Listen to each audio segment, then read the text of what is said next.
सभी को मेरा सादर जय जय। देवादिदेव 1008 श्री आदिनाथ भगवान की जय। मुनि पुंगव आचार्य 108 श्री मांगतुंग स्वामी जी की जय। आज हम जिस विशेष टॉपिक पर चर्चा करने वाले हैं वह है वास्तु दोष निवारक भक्तांबर महाकाव्य। कल आप सभी के जो प्रश्न आए बहुत सुंदर सुंदर थे और मैंने कोशिश करी है आप सभी के प्रश्नों का जवाब देने की। और जितने भी मेरे फ्रेंड्स यूट्यूब पर और फेसबुक पर इंस्टाग्राम पर लाइव सुन रहे हैं उन सभी का बहुत बहुत आभार। आप सबने इतने अच्छे से प्रश्न किए कि मुझे जवाब देने में भी बहुत अच्छा लगा। आइए आज हम शुरू करते हैं। भक्तांबा स्तोत्र से हम कैसे अपने वास्तु दोष को निवारण करें। हम बहुत से लोग घर में इतने वास्तु दोष होते हैं और हम सोचते हैं हम ऐसा क्या करें, हम इतना पैसा खर्च नहीं कर सकते। किसी किसी को बुलाते हैं वास्तु शास्त्री जी को कि आइए और हमारा वास्तु ठीक करिए, और हम फिर भी सेटिस्फाई नहीं हो पाते हैं। और हमारे भक्तांबा स्तोत्र में इसकी रचना अद्भुत है। भक्तांबा स्तोत्र महाकाव्य में इसके माध्यम से कैसे हम वास्तु दोष ठीक कर सकते हैं, आइए हम सभी मिलकर पढ़ते हैं। वास्तु शास्त्र का उपयोग किसी भवन विशेष में मौजूद ऊर्जाओं का पता लगाने, उनमें परस्पर समन्वय स्थापित कर भवन में सकारात्मक ऊर्जाओं का प्रवाह सुनिश्चित करने में है। अब सवाल उठता है, आखिर अलग अलग वास्तु से बने घरों को अलग अलग ऊर्जाएं क्यों प्रवाहित होती हैं, क्यों सभी में समान ऊर्जा नहीं होती है।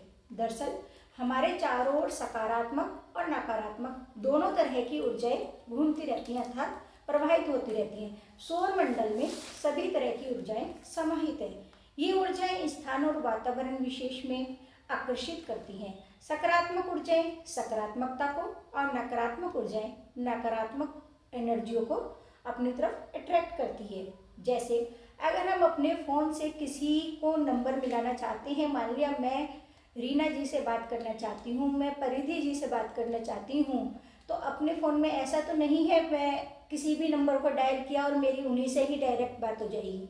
उसके लिए मुझे एक विशेष नंबर की ज़रूरत होगी। और जब मैं परिधि जी के नंबर पे सरिता जी के या रीना जी जो भी है आप वॉट एवर उनके नंबर में किसी के जिस पे कॉल लगाती हूँ मेरी सीधे उन्हीं से ही बात होगी।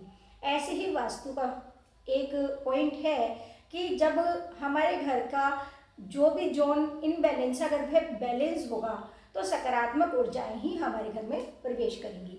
एक हम छोटे से एग्जाम्पल से और समझते हैं यह बात। जैसे एफएम रेडियो से हम सभी परिचित हैं। एफएम रेडियो में अलग अलग फ्रिक्वेंसी होती है। जब हम अपनी रेडियो स्टेशन का जो फ्रीक्वेंसी होती है वह सब जगह समान रूप से चल रही है, और जब हम अपने रेडियो में उसकी फ्रीक्वेंसी को सेट करते हैं, मान लिया हमें 98.4 एफएम सुनना है और हम 92 लगा रहे हैं तो 94 एफएम को हम नहीं सुन पाएंगे।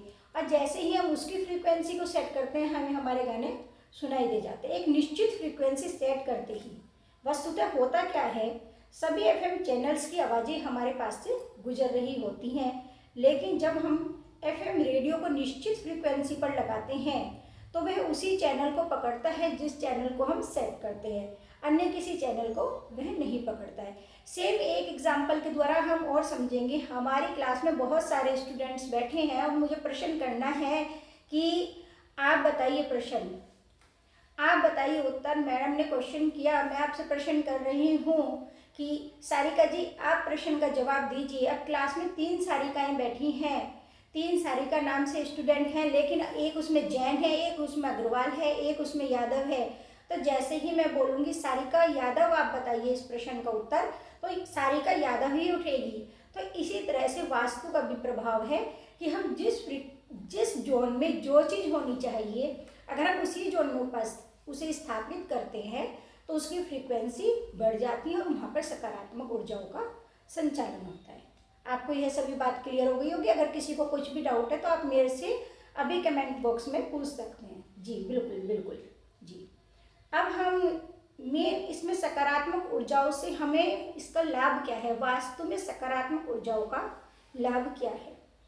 आप सभी के प्रश्न आ रहे हैं कि दीदी सकारात्मक ऊर्जाओं का लाभ क्या है। हम हमारे बड़े बुजुर्ग दादा दादी पुराने समय से इसी घर में रहते आ रहे हैं, उन्हें वास्तु इफेक्ट नहीं किया, लेकिन आज सब लोग वास्तु पे इतना ध्यान क्यों देते हैं। ठीक है, पहले जब ज़माना था, जो हमारा पुराना बुजुर्गों का समय था, वो लोग पहले से ही बहुत बड़े विशेषज्ञ होते थे, बहुत बड़े ज्ञानी होते थे, और उनकी जो एनर्जी होती थी वह हमारे कंपेयर में हजारों गुना ज़्यादा होती थी। जी बिल्कुल, हाँ भाई, आपको क्लियर हुई जी। सकारात्मक वास्तु के लाभ क्या क्या हैं? वित्तीय लाभ, व्यापार में मुनाफा होता है, आर्थिक उन्नति होती है, आकस्मिक धन संपन्न होता है, समाज में मान प्रतिष्ठा और वैभव बढ़ता है, अच्छा स्वास्थ्य रहता है। जैसे मान लिया हमारी दवाइयाँ हैं, हमें जिस जोन में रखनी चाहिए और हम उसी जोन में अपनी दवाइयों को रखते हैं तो हमारे घर में मेडिसिन जो है आना कम हो जाती है, और जो मेडिसिन हम खाते हैं वह हमारे शरीर में मतलब हमें जब हम उसे इस्तेमाल करते हैं तो हमारे शरीर में फ़ायदा देनी शुरू हो जाती है और हमारा रोग जल्दी से ही ख़त्म हो जाता है। बच्चों के करियर के लिए लाभदायक है। क्यों? जैसे हमारे बच्चे हैं, अगर हम जिस जोन में हमारे बच्चे पढ़ते हैं और बच्चों के पढ़ाई के जोन में अगर हम भक्तांबर जी का जो भी अभी मैं आपको वास्तु यंत्र बताऊंगी वो हम लगाते हैं तो बच्चों की उससे बुद्धि का विकास होता है, बच्चों के करियर में कहीं ना कहीं लाभ मिलता है, रचनात्मक विचार और अन्य लाभदायक विचारों का भी सृजन होता है, शांतिपूर्ण जीवन होता है। अगर पति पत्नी में नहीं बन रही है और वे उस दिशा में सोते हैं जिस दिशा में एक पति पत्नी, एक आइडियल हस्बैंड वाइफ को सोना चाहिए, तो उनके बीच में एक अच्छा सामंजस्य बैठ जाता है। भक्तांबर जी का अनुष्ठान तो करते ही हैं, तो साथ में अगर हम उसमें वास्तु यंत्रों का भी प्रयोग करते हैं तो हमारे जीवन में विशेष रूप से सकारात्मक ऊर्जाओं का वो होता है, सृजन होता है, और हमारा जो लाइफ होता है, लाइफ स्टाइल होता है, वो बहुत अच्छा हो जाता है। आइए अब हम सभी मिलकर वास्तु दोष निवारक भक्तांबर महाकाव्यों का देखते हैं कि किस जोन में हमें कौन सा यंत्र लगाना चाहिए। सबसे पहले तो मैं आप सभी को ये बता दूं कि हमें इकट्ठे सभी यंत्र नहीं लगाने हैं, हमें अपने यंत्रों को अनुष्ठान द्वारा अभिमंत्रित करना है। एक बार में हम ज़्यादा से ज़्यादा 2 यंत्र लगा सकते हैं। अगर किसी मान लिया बच्चों के स्टडी रूम में हमें 3 यंत्र लगाने हैं, कहीं पर हमें 3 यंत्र लगाने हैं तो वो हम लगा सकते हैं, लेकिन अगर अलग अलग जोन में लगाने हैं तो हम 2 से ज़्यादा यंत्र एक बार में नहीं लगा सकते। जी बिल्कुल, हाँ जी, जी सीमा जी, हाँ बिल्कुल, हम यंत्रों का अनुष्ठान के द्वारा, जैसे हमने पहले आपको विधि बताई है कि हम 21 दिन का अनुष्ठान करके अपने यंत्रों को अभिमंत्रित कर लेंगे और भोजपत्र पे भी हम अपने यंत्रों को बना सकते हैं। बिल्कुल बिल्कुल, हम अपने यंत्रों को खुद से ही बना सकते हैं, खुद से ही हम उन्हें एनालाइज कर सकते हैं। जरूरी नहीं है कि हम किसी से यंत्र बनवाएं और उन्हें ही लगाएं, हम अपने यंत्रों को खुद से अपने हाथों से बनाएं, उसमें एक अलग ही शक्ति का संचार होगा और उसमें जो वाइब्स आएंगी वो हमारे घर में 100% पॉजिटिविटी लेकर आएंगी। ईशान कोण, ईशान कोण हमारे घर का देवताओं का मुख्य रूप से स्थान है। इस दिशा में अगर मंदिर होता है तो यह वेल एंड गुड होता है। इस दिशा में हमें भक्तांबर जी का काव्य नंबर 26 और 37 को लगाना चाहिए। आप सभी नोट करते जाएं, क्योंकि ये छोटी छोटी बातें हमारे जीवन में कितनी सुख और समृद्धि लेकर आ सकती हैं, और जो हम इतनी तोड़फोड़ कराते हैं उन सब से हम कैसे बच सकते हैं। बहुत सुंदर इसका समाधान है। मैं आप सभी से निवेदन करूंगी कि आप सभी इस चीज़ को लिखते जाएं। ईशान कोण, जिसे हम देवताओं का स्थान भी कह सकते हैं, इसमें हमें भक्तांबर जी काव्य नंबर 26 और 37 को लगाना चाहिए। घर का मुख्य दरवाजा, घर के मुख्य दरवाजा जहाँ से हम पॉजिटिव एनर्जी भी लेके आते हैं और नकारात्मक मतलब नेगेटिव एनर्जी भी वहीं से आती है हमारे घर में। अगर हम घर के मुख्य दरवाजे पर काव्य नंबर 27 लगाते हैं तो हमारे घर में जो नकारात्मक ऊर्जाएं किसी भी वाइब्स के थ्रू आती हैं तो वह आनी रुक जाती हैं। तो हमें अपने घर में सिर्फ पॉजिटिविटी हो और हमारे घर में एक अच्छी ऊर्जा का संचय हो और चारों तरफ पॉजिटिव वाइब्स हो और घर का माहौल खुशनुमा रहे, तो इसलिए हमें अपने घर में मुख्य दरवाजे पर भक्तांबर जी काव्य नंबर 27 को लगाना चाहिए। तिजोरी, तिजोरी तो हमारे घर का वो स्थान है जो हमें सुख सुविधा देता है। उस तिजोरी से ही तो पैसे हमारे या तो डॉक्टर में जाते हैं या हमारे पास अच्छे कार्यों में जाते हैं। अगर हम तिजोरी में रखा हुआ पैसा धर्म कार्यों में लगाते हैं तो वह वैसे ही हमारे पास हजारों गुना आके लौटता है। कहते हैं ना, अगर 1 रुपये का भी दान हम करते हैं तो वह 1 रुपये का दान भी हमें लाखों रुपये को रिटर्न करके वापस आता है, क्योंकि जो हम पृथ्वी को देते हैं वही हमारे पास किसी न किसी रूप में वापस आता ही है। हमें अपनी तिजोरी जी में 36, 37 और 39 नंबर काव्य को लगाना चाहिए। जी बिल्कुल, हाँ जी, ये तीनों काव्य हम एक साथ इकट्ठे ही लगा सकते हैं अभिमंत्रित करके। 36, 37 और 39 नंबर। रसोई घर, जिसे अब रसोई घर हमारा किस दिशा में होना चाहिए? या तो मेरा रसोई घर दक्षिण में हो सकता है या दक्षिण पूर्व में भी हो सकता है, जिसे हम आग्नेय कोण भी कहते हैं। इस देश में दिशा में अन्नपूर्णा देवी का भी वास होता है। रसोई घर में हमें भक्तांबर जी काव्य नंबर 40 को लगाना चाहिए जी। बच्चों का पढ़ाई कक्ष में, बच्चों का पढ़ाई में मन नहीं लगता या बच्चे किसी कॉम्पिटिटिव एग्जाम की तैयारी कर रहे हैं तो हमें या कुछ भी अपने बच्चों को एक पॉजिटिव एनर्जी देने के लिए हमें भक्तांबर जी काव्य नंबर 6, 42 और 43 का उच्चारण भी करना चाहिए।